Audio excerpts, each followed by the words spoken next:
York. Mesdames et messieurs, bienvenue pour une nouvelle émission consacrée à un tournoi du Grand Chelem. Et là, bien sûr, comme j'ai dit, Good Morning New York, je vais parler de l'US Open, un des tournois majeurs, un des tournois, des 4 grands tournois du Grand Chelem. Et le spectacle, il est toujours à la hauteur des États-Unis d'Amérique. Alors, on ne peut pas ouvrir cette émission sans parler de ce match d'anthologie qui a eu lieu hier entre le grec Stefano Tsitsipas et l'espagnol Alcaraz. Un match, on peut annoncer tous les superlatifs et ça ne sera jamais assez pour déterminer la qualité, l'intensité de l'engagement des deux joueurs. Parce que sincèrement, comme on dit, je suis vieux jeu, je suis de la génération des McEnroe, Agassi, Sampras, et après on est arrivé sur Federer et Nadal, et je suis nostalgique. Comme il n'y a pas Federer, il n'y a pas Nadal, je regardais les matchs, bien sûr, par professionnalisme, c'est mon métier de regarder les matchs, de suivre les matchs, de les commenter pour les amateurs de ce jeu. Mais hier, quand j'ai regardé ce match, sincèrement, j'ai eu un immense plaisir. Je me suis régalé. Quel match, de la première balle à la dernière balle. Et qu'est-ce que je peux dire? Bien sûr, il y a une petite dédicace pour notre ami, un grand sportif, Mustapha Amen, qui nous a envoyé, qui nous suit tout le temps, qui m'a envoyé des photos d'Alcaraz, qui aujourd'hui s'est qualifié pour la 2e semaine d'un tournoi du Grand Chelem et qui n'a que 18 ans. Il m'a envoyé de ces photos à l'âge de 14 ans. Il jouait au coq au tournoi en mai 2000. Ça veut dire que tout est possible et que l'impossible se trouve juste le possible plutôt se trouve juste derrière l'impossible. Donc, à vos raquettes, à vos entraînements, allez voir vos psychologues sportifs, continuez à vous entraîner, tout est possible à condition d'y croire. Alors, pour revenir à ce match, bien sûr, je dis un grand merci à monsieur Aman Mustafa, mais pour revenir à ce match, un match 4 heures et pratiquement 4h30 de match, avec un 5e set de folie, parce qu'ils arrivent au tie-break du 5e set. Tsitsipas, il n'a pas envie de perdre. Il joue son match pour se qualifier à la 2e semaine. Et Caraz, parce qu'il est jeune, il est bien coaché. Bien sûr, juste pour rappel, il est entraîné par Ferrero, l'ancien vainqueur de Roland-Garros à 3 reprises, ancien numéro 1 mondial, top 3 pendant des années et des années. Ça veut dire qu'il est bien coaché. Mais arriver à l'US Open en night session et battre Tsitsipas, un des favoris du tournoi, c'est pas facile. Et bien, l'exploit a été réalisé par Alcaraz. Donc, je voulais lui rendre hommage pour cette victoire exceptionnelle. Et j'espère que dans sa tête, ça ne sera pas juste la victoire avec laquelle il va s'arrêter et penser que sa semaine est finie. J'espère qu'il va rester encore centré sur la semaine prochaine. Mais comme je le disais tout à l'heure, il est bien entouré. Juan Carlos Ferrero, il a l'expérience du Grand Chelem, il en a déjà gagné. Il va le remettre de suite sur les rails pour bien jouer cette 2e semaine.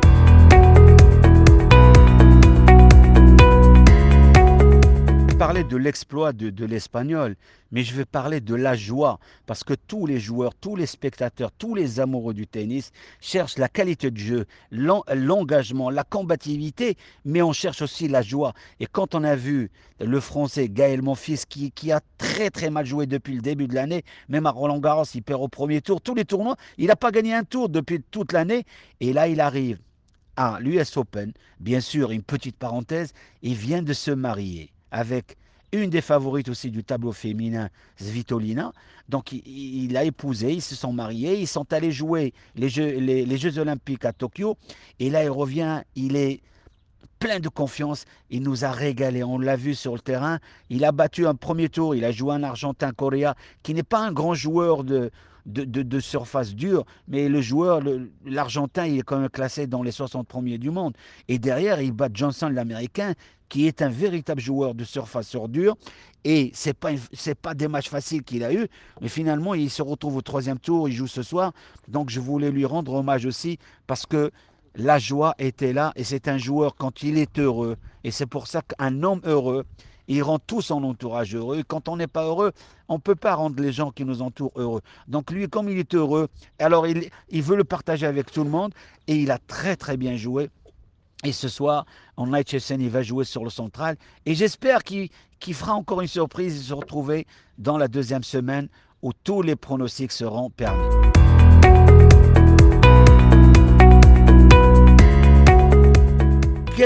quels sont les favoris pour cette édition 2021 de l'US Open?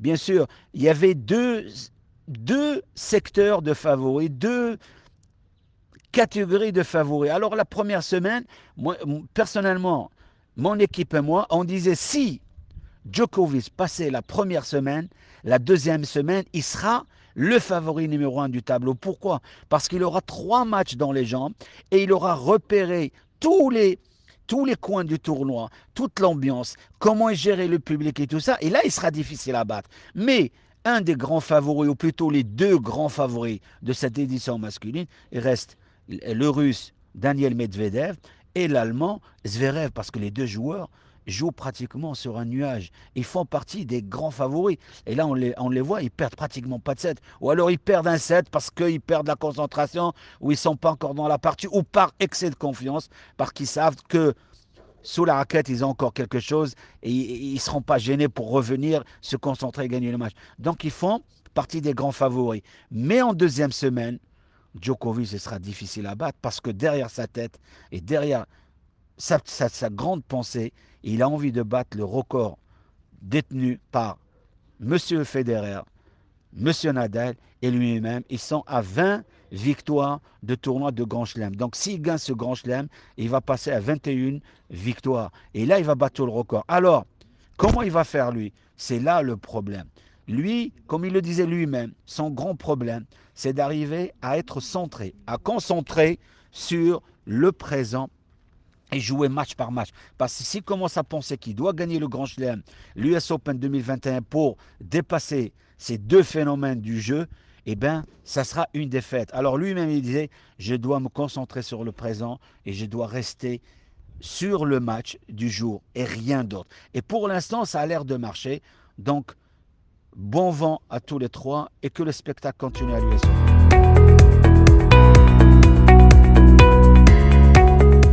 Avant de passer au tableau féminin, j'aimerais revenir sur la polémique de la semaine, pratiquement de l'année, parce que comme tout le monde le sait, il y a eu ce problème de toilette break, le temps d'arrêt pour aller aux toilettes qui a été utilisé par Tsitsipas. Alors tout le monde du tennis lui est tombé dessus, lui a tapé sur la tête, mais finalement il n'a rien fait de mal.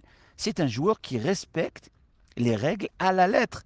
Donc si c'était interdit d'aller se changer dans les vestiaires, eh bien il ne l'aurait pas fait. Pourquoi aujourd'hui on l'agresse lui? Et aujourd'hui, si il n'a pas bien joué hier contre Alcaraz, c'est parce qu'il a été légèrement perturbé. Bien sûr, ça n'enlève rien à la qualité de jeu d'Alcaraz, qui a été formidable, comme je le disais au début, qui a joué un tennis de très très haut niveau. Mais un joueur qui n'est pas bien, qui rentre sur le central de l'US Open avec tout le public contre lui, impossible qu'il soit à 100% de ses moyens. Donc, moi, je voulais revenir sur cette polémique qui n'a pas lieu d'être. Alors, certains joueurs l'ont critiqué. Mais alors, pourquoi on ne critique pas les joueurs qui étaient mieux classés que lui, qui prenaient plus de temps, qui utilisaient les règles du jeu pour aller vers la victoire? Lui, maintenant, il les a utilisées. Alors, tout le monde tombe sur lui, lui casse la tête avec des mots très durs, les réseaux sociaux. On a fait des photos avec des toilettes et lui. Donc, on a dépassé les limites. On n'est pas resté dans le monde du sport. Et sincèrement, j'ai bien regardé les matchs. J'ai pris le chrono quand il allait dans les vestiaires pour se changer. Et en même temps, quand il allait dans les vestiaires, il y avait toujours un juge de ligne qui l'accompagnait. Donc, il ne pouvait pas tricher, il ne pouvait pas se nourrir, il ne pouvait pas prendre de médicaments, il ne pouvait pas recevoir de coups de téléphone. Donc, il n'a rien fait de mal. Il est resté tel qu'il est. Il est allé, il a respecté les règles du jeu. Il avait le droit d'aller se changer dans les vestiaires, et bien il l'a utilisé. Alors, pourquoi on le tombe dessus et pourquoi on le tape aussi fort? Alors, pourquoi? Parce que cette Tsitsipas, il fait partie d'une fédération qui n'est pas très très forte? Non, je ne le pense pas. Parce que les dirigeants du tennis sont des personnes très très justes. Il sait pas ça. Mais je me pose la question, pourquoi on l'attaque aujourd'hui alors qu'on n'a pas attaqué les autres joueurs qui ont fait pire que lui? Enfin, bref, on va s'arrêter là. Il fallait qu'on en parle parce que toutes les personnes qui nous suivent, qui nous regardent, nous ont posé la question pourquoi lui, pas d'autres. Donc on a donné cette explication et j'espère qu'on a été très clair. On n'a pas le droit d'aller plus loin, mais déjà ça, moi je le répète, il n'a fait que respecter les règles. Si on lui enlève la règle de ne pas aller aux toilettes, ne pas utiliser ce toilet break, il n'ira pas dans les vestiaires. Point final. Il avait le droit d'y aller. Voilà. Alors maintenant, on va passer aux dames.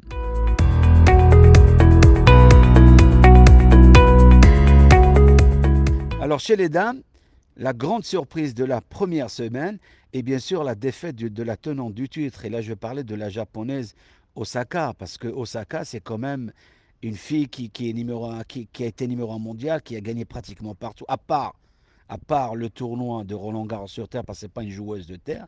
Mais c'est une fille, depuis un an, depuis l'arrivée de la Covid-19, elle a perdu confiance en elle.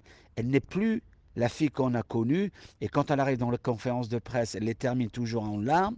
Donc, ce n'est pas une fille qui est en pleine confiance. Elle disait, quand je gagne un match, je suis juste soulagé. Et quand je perds, je suis dans une tristesse indéfinissable. Donc ça, là, on revient encore à la force mentale. Elle n'est pas heureuse, donc on le voit. Là, elle a été jouer les Jeux Olympiques parce qu'elle est japonaise et ça se joue sur son territoire, dans son pays. Elle était obligée de répondre présent, mais elle n'a pas bien joué. Pareil, elle fait un, deux tours et elle repart. Donc là, aujourd'hui, elle arrive à l'US Open et on se demande si elle va continuer à jouer. Là, aujourd'hui, la meilleure des choses qu'elle a à faire, c'est de repartir à la maison, recharger les batteries, taper dans la balle et revenir plus forte. Parce qu'aujourd'hui, plus elle va dans les tournois, plus elle devient malade, plus elle devient mauvaise sur le terrain, plus elle perd la confiance. Et ça, c'est pas bon. Et c'est on ne peut pas lui souhaiter ça. C'est une fille merveilleuse qui joue bien, qui a un très bon jeu, qui est exemplaire et qui parle bien. C'est une fille qui parle bien malgré les gros problèmes qu'elle a avec les journalistes parce qu'elle a séché plein de conférences de presse. Mais c'est une fille qui est formidable. Donc on lui souhaite tout le bien, malgré que c'est la défaite. On se doit de parler d'elle. C'est la défaite de la semaine. Après, l'Australienne Barty, elle est toujours là. Elle fait 3 tours sans perdre un set.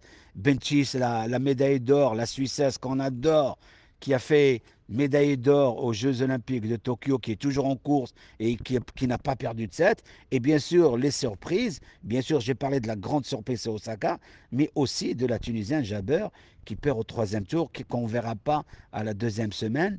Là, quand on parle de la courbe, elle est dans une courbe qui n'est pas exceptionnelle parce que depuis les Jeux Olympiques, elle n'a pas fait grand-chose par rapport à son standard. Alors le standard de Jabeur, c'est au moins au-delà des quarts de finale parce qu'aujourd'hui, perdre à moins du quart de finale, ce n'est pas un bon résultat pour Jabeur. Et là, je profite de l'occasion pour saluer notre ami qui nous suit tout le temps avec les films et les voices qu'on passe sur notre chaîne. Et là, je vais parler de M. Selim de Bizerte, un grand fanat de foot et de tennis et qui nous regarde et qui nous suit et qui nous envoie des résultats des joueurs tunisiens et tunisiennes et qui est un vrai sportif, donc on le salue. Ça prouve qu'on a des personnes qui nous regardent et qui partagent cette passion qu'on a tous pour le tennis. Donc, mesdames et messieurs, je vous remercie pour votre patience et je vous donne rendez-vous pour une nouvelle émission spéciale Good Morning New York.